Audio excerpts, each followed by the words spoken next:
Good afternoon, everybody, and welcome back to Hybrid Now. So, a couple of big questions. Can you actually mod a Toyota Prius? And am I happy with mine? I've had it for a few months now, put a little over 500 miles on it. I actually heard from somebody the other day that said in the first month they've had the car, they've put over 5,000 miles. I don't even know how you do that. They must drive constantly, that, or they're using it for a lot of long distance trips, something like that. I don't know, it kind of blows my mind. That's 60,000 miles a year. No way is my car gonna see that much. It'll die of old age before it dies of mechanical failure, that's for sure. But let's get to the first question. Can you actually mod a Toyota Prius? You know, I've seen some renderings out there. I don't know if any of these companies have actually done it, but where they've put body kits on it, lowered it, I mean, it looks mean. I love it. It's awesome. I just don't know if they're real. You know, if they're things that have just been created by AI. You know, everybody's talking about AI these days.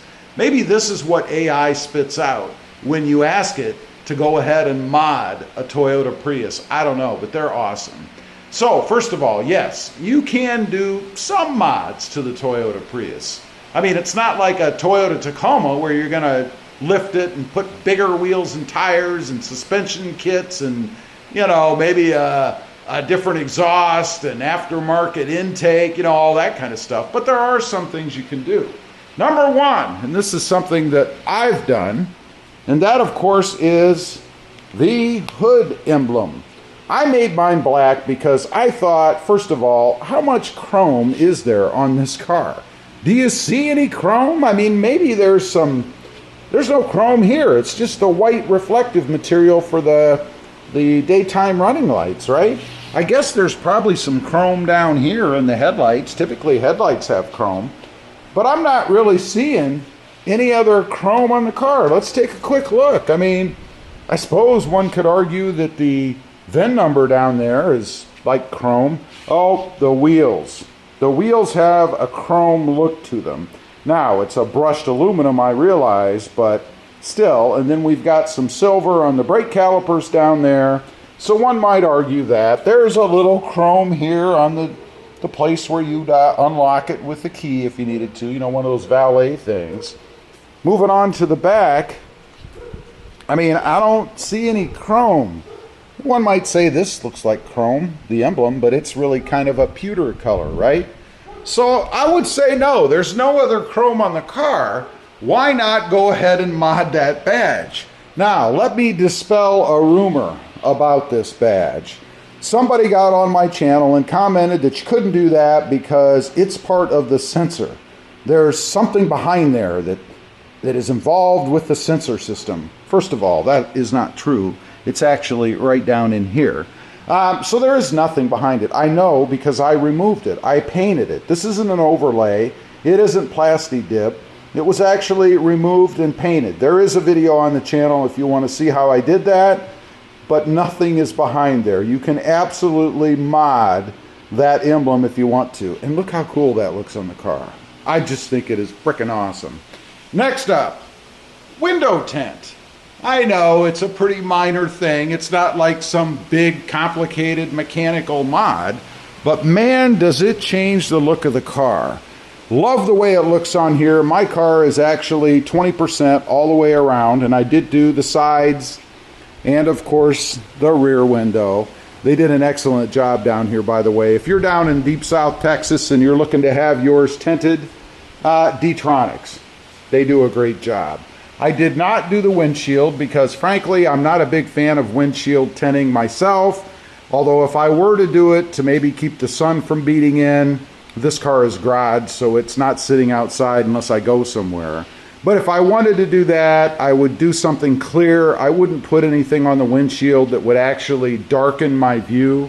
You know, I'm kind of a stickler for that. When I'm driving at night, I really think it's important to be able to see out of your windshield, even if it only diminishes it a little bit. So no, not a mod for me. Next up, number 3, debadging. Now, this can be kind of controversial, and I love some of the comments that I get about this because I have debadged the car. And we'll see if I can remember where. There was an all-wheel drive badge down there. Going around to the back, we had a big Prius badge across the trunk. We had some kind of HEV badge here, and then a limited badge stuck up there. There were a lot of badges on this car for as little real estate as it has to offer. I take badges off because I prefer a clean look on the car. I mean, look at this thing. It looks awesome, in my opinion. Wish I didn't have to have that plate on the front, but this is Texas, right? I think the car looks fantastic without all that badging and stuff on it.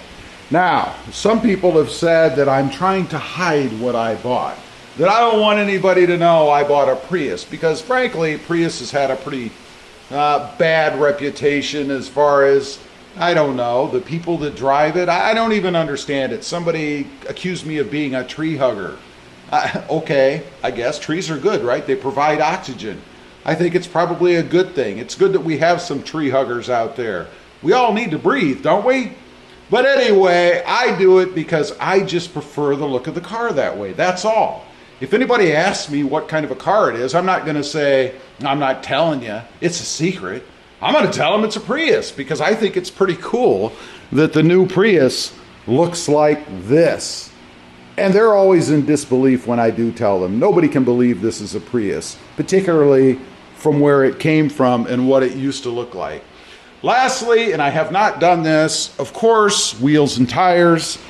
I'm not a big chrome look fan. Again, brushed aluminum, whatever it is. I think it definitely needs something else. Haven't really decided myself what. Maybe something all black, I don't know, to kind of continue with the all black and silver theme. And I know I'm dogging silver, and I own a silver car, right? Well, silver's not bad if it's done the right way, and I think this looks pretty good the way that it is right now. And kudos to Toyota for actually using black mirrors as opposed to body colored or silver mirrors. I think that looks awesome on this car. I've done that myself on other vehicles.